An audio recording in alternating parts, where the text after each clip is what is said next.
Hello everybody, welcome back to the workshop. So in this video we are going to take a look at 4 different types of railroad track that could be turned into a railroad track to anvils, and we're going to find out whether all railroad track is created equal. Now, spoiler alert, you're probably already thinking it and typing it. No, they are not, but we want to take a look at the 4 sections of railroad track that I have in the shop and compare them against one another.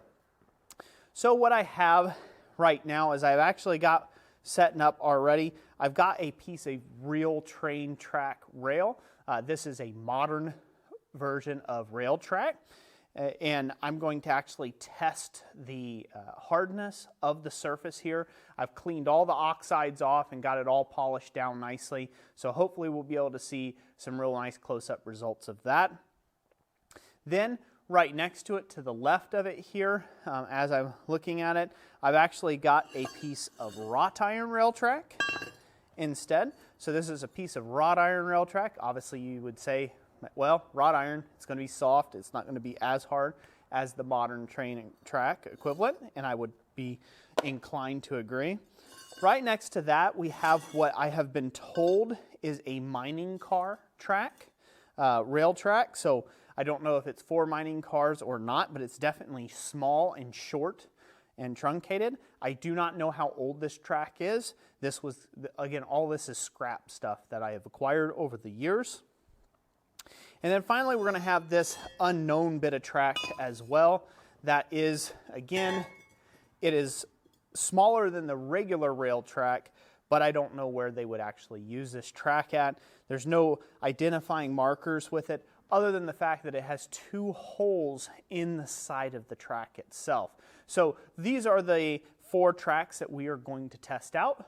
First, we're going to test the surface hardness using the Subosan Rockwell hard testing files. So we're going to be checking it out with those first and foremost. So we'll be going from the highest hardness down to the lowest, or to where it doesn't scratch the surface anymore. And then we're also going to do a hammer test. I'm going to take 3 whacks at this each with a 3-pound hammer, and I'm going to see how well the surfaces hold up under a hammer blow, if they compress a whole lot. And what will that tell us? Well, that's for you to decide. So without waffling on any longer, let's go ahead and set some of these little tracks aside. I'm going to set them on the anvil behind me here. We'll set some of these tracks aside, and we're going to start with the modern track. We're going to stay away from a cut end. It has a cut end on it, basically, that was torch cut.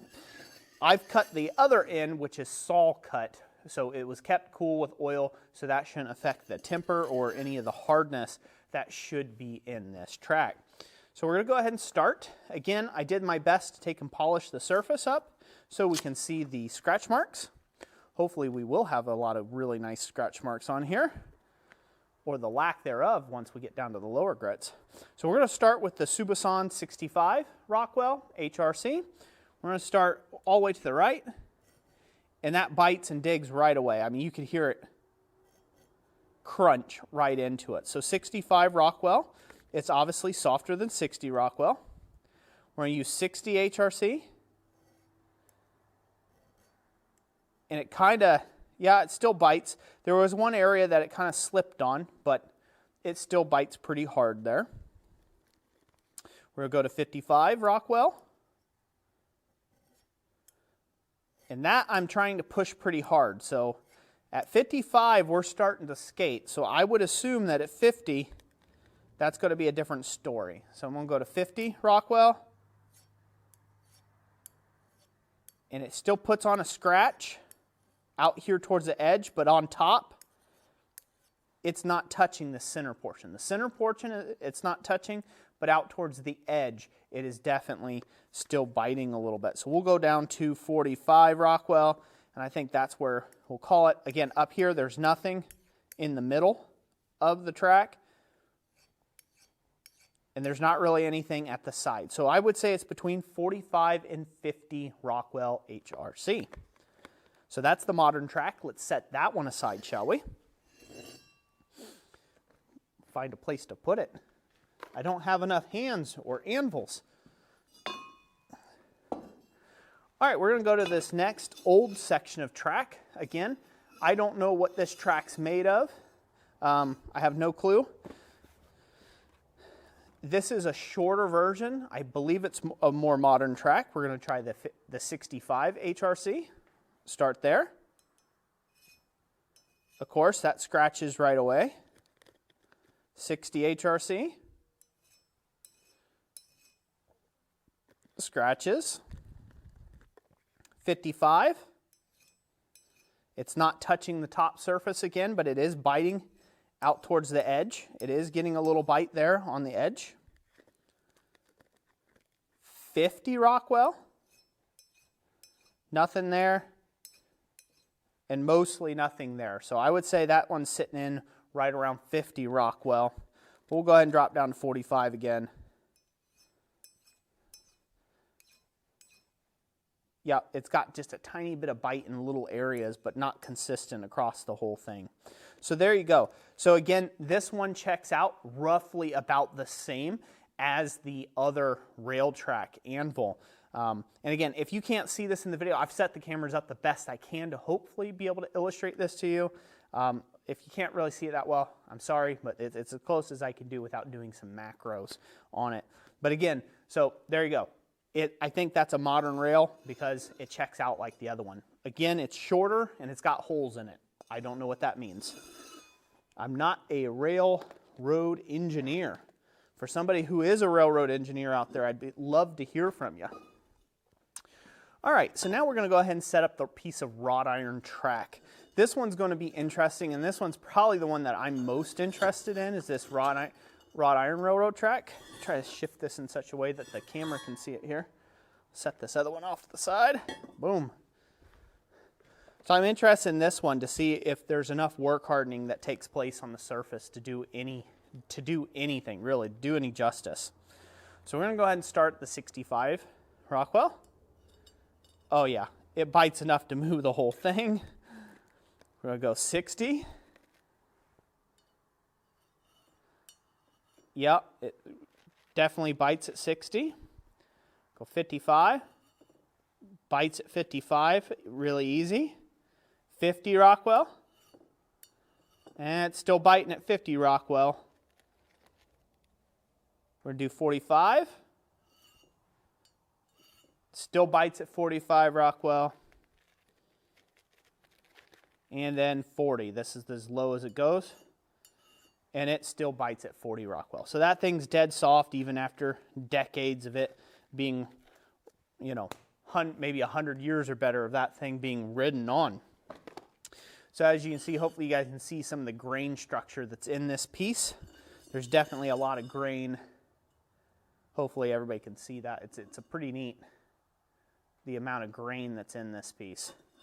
And again, all the stuff actually, all the scratches actually scratched it. So there you go. So as we've established already, we're pretty sure that we've established not all rail track is created equal. So you do have to be cautious of what you're getting if you're making your own rail track anvil at home. And now we're going to test this old bit of mining cart rail. Now that's what I've been told this is. Again, I'm not a railroad engineer, so I really couldn't tell you. We're going to test this first with 65 HRC. Oh yeah, that bites hard. 60. Bites hard. 55. Bites hard. 50 Rockwell. Uh-oh. We're starting to get a little bit of slidage, but it still scrapes pretty hard. 45. It's starting to skate right there. And finally, 40.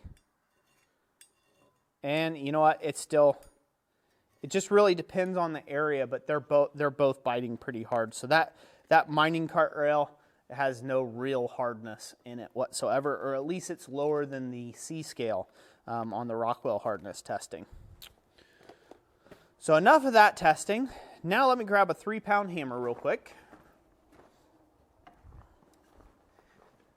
And if you have audio on right now, it would be my suggestion to you to go ahead and turn the audio lower, because this is going to ring like a bell for most of you. So I'm going to go ahead and hit 3 strikes right in the center. And while I test each one, I'm going to put on hearing protection myself, because I'm already partially deaf. I don't need to get worse.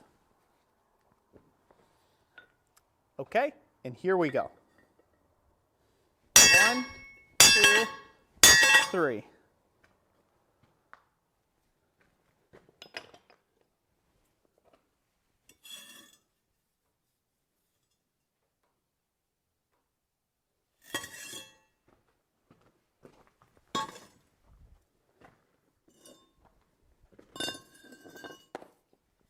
Now the wrought iron.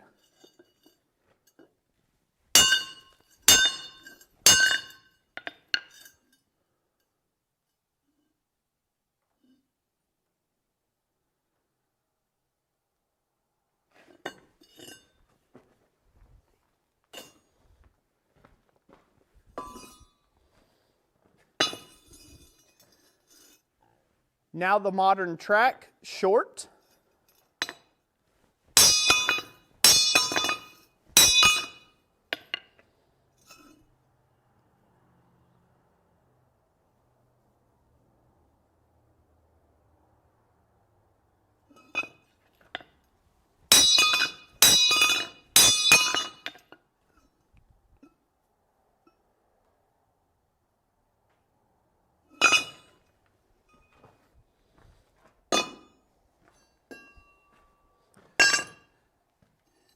Now the modern track, tall. Mind you, there is already one dent here. There's already a dent in the surface.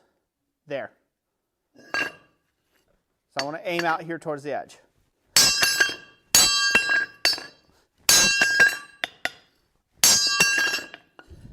Give it 4 big whacks there.